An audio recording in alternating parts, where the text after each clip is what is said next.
Brahms and Joseph Joachim were very close friends and buddies. They had actually met when they were in their 20s, two wild and crazy guys, and they performed a lot together, with Joachim as violin soloist and Brahms as piano accompanist. Now, Joachim was the famous one in the duo because Brahms was still an unknown composer. And Brahms wrote the violin concerto for Joachim, and Joachim was very instrumental, if you pardon the pun, in helping him to learn more about the violin. Now, when the work was performed, Brahms gave Joachim the license to write his own cadenza.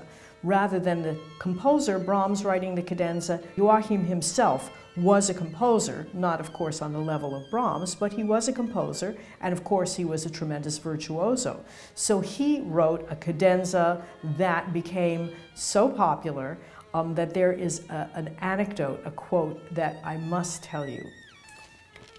Brahms said in a letter to Joachim that the orchestral players were more interested in hearing Joachim play his solos than in playing their own notes. He said, at their desks they were always looking sideways, quite fatal, though understandable.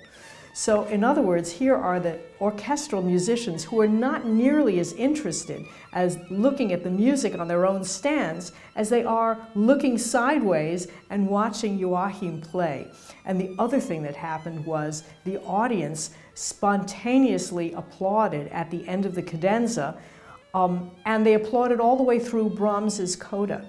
So they were really, in a way, more interested in Joachim's cadenza than they were in Brahms' music. But Brahms had a very philosophical sense about all of this, and he took it all in stride.